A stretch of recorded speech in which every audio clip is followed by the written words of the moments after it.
नमस्कार बंधुरा आमी अनिंदिता आपनादेर सकलके स्वागत जानाच्छि। आजके आमी सामान्य परिमाणे छोलार डाल और झिंगे दिए दारुण स्वादे एक रेसिपि करब। तार जोन्नो एखाने आमी 3 पिस झिंगे नियेछि, वेटे 400 ग्राम आछे। और एखाने एक मिडियाम साइजेर आलू नियेछि। झिंगे और आलुर खोसाटा आमी परिष्कार करे धुए नियेछि। और एखाने आमी 2 मुठो छोलार डाल 4 घंटार जोन्नो भिजिए नरम करे नियेछि।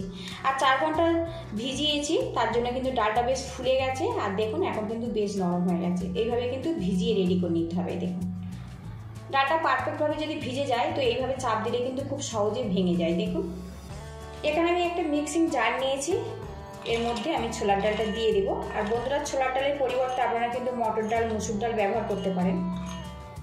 এবার এই ডালের মধ্যে সামান্য পরিমাণে জল দিয়ে দেব, দিয়ে শুকনো করে একটা পেস্ট বানিয়ে নেব। এখানে দেখুন ঝিঙে নিয়েছি, ঝিঙেটা আমি মাঝে থেকে এইভাবে কেটে নেব আর একটু লম্বা আর বড় বড় করে কেটে নেব। খুব বেশি ছোট করলে কিন্তু রান্নার পরে নরম হয়ে যাবে, খেতে ভালো লাগবে না। সেই জন্য একটু বড় বড় করে কাটবো, তাহলে রান্নার পরে কিন্তু খুব বেশি নরম হবে না, খেতে ভালো লাগবে। এইভাবে আমি দুটো ভাগ করে কেটে নিচ্ছি। দেখুন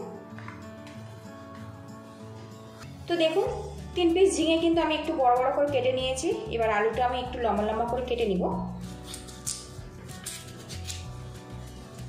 এইভাবে লম্বা লম্বা করে কেটে নেব। এদিকে দেখুন ডালটা আমি শুকনো করে পেস্ট করে নিয়েছি। এবারে এর মধ্যে দিয়ে দেব স্বাদ মতো লবণ। এবারে এর মধ্যে দিয়ে দেব কাঁচা লঙ্কা আর আদা একসঙ্গে পেস্ট করে নিয়েছি, সামান্য পরিমাণে দিয়ে দিলাম। দিয়ে দেব সামান্য পরিমাণে হলুদের গুঁড়ো। এবার এগুলো ভালো করে মিক্স করে নেব।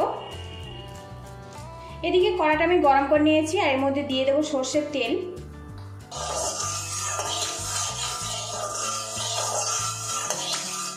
তেলটা ভালো মতো গরম হয়ে গেছে আর কড়ার চারিদিকে বেশ ভালো করে লাগিয়ে নিয়েছি। এবারে এর মধ্যে ডালের বড়াগুলো দিয়ে দেব আর এইরকম টোপর টোপর করে বড়িগুলো আমি রেডি করে নেব। খুব বেশি কিন্তু চ্যাপটা করে দেবেন না, এইভাবে আমি দিয়ে দেব।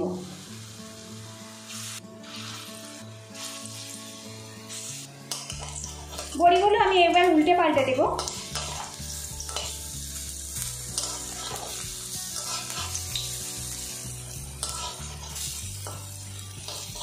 এদিকে দেখুন ডালের বড়াগুলো কিন্তু উল্টে পাল্টে আমি ভেজে নিয়েছি। এবার এগুলো আমি তুলে নেব। কড়ার মধ্যে এখন দেখুন হাফ চামচ পরিমাণে তেল আছে, আরো হাফ চামচ দিয়ে দেব। এবার আলুগুলো আমি দিয়ে দেব।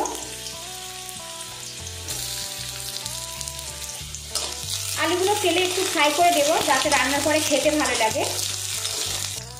এদিকে দেখুন আলুটা বেশ কিছুক্ষণ ভাজা ভাজা করে নিয়েছি। এবারে এর মধ্যে দিয়ে দেব কেটে রাখা ঝিঙেগুলো। আলুর সাথে ঝিঙেটাও কিছুক্ষণ ভাজা ভাজা করে নিব। আর এই সময় কিন্তু গ্যাসের হিটটা একদম হাইতে রাখতে হবে।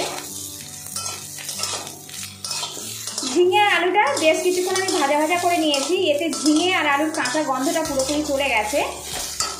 এবারে এর মধ্যে দিয়ে দেবো 1 চামচ পরিমাণে আদা আর কাঁচা লঙ্কা পেস্ট। আদা আর কাঁচা লঙ্কাটা ভালো করে আমি একটু ভাজা ভাজা করে নেব, কাঁচা গন্ধটা না থাকে।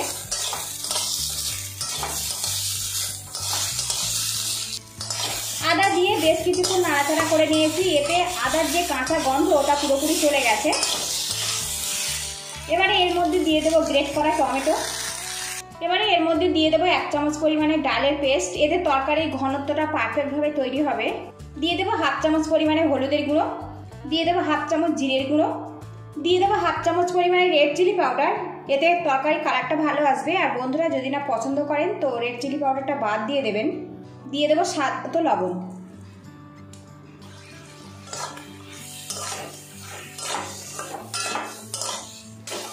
এদিকে দেখুন মশলা দিয়ে কিন্তু আমি ঝিঙেটা বেশ ভালো করে কষিয়ে নিয়েছি আর এইভাবে কষিয়ে রেডি করে নিতে হবে। এবারে এর মধ্যে দিয়ে দেবো জল। জলের পরিমাণটা একটু বেশি রাখবেন।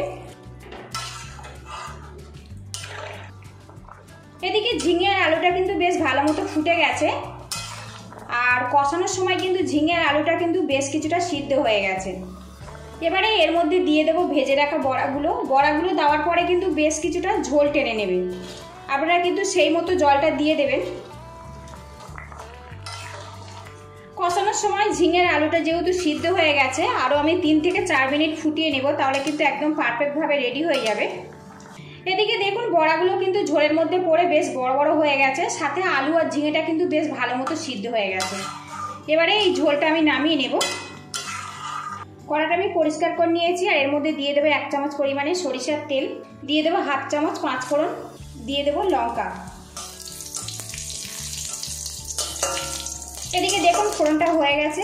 এবারে এর মধ্যে ঝিঙের ঝোলটা দিয়ে দেব।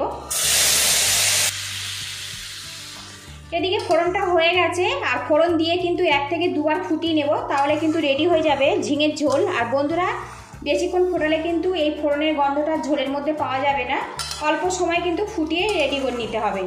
ভিডিওটি ভালো লাগলে একটা লাইক দিয়ে দেবেন, আর চ্যানেলে নতুন হয়ে থাকলে চ্যানেলটিকে সাবস্ক্রাইব করার অনুরোধ রইল। এদিকে ডালের বড়া দিয়ে ঝিঙের ঝোলটা কিন্তু পারফেক্টভাবে আমার রেডি হয়ে গেছে। আর এইরকম ঝোল অবস্থাতে নামাতে হবে ভাতের সাথে, তবে কিন্তু খেতে ভালো লাগবে। এবার গ্যাস লিডটা বন্ধ করে দেবো, দিয়ে এটা আমি নামিয়ে নেব।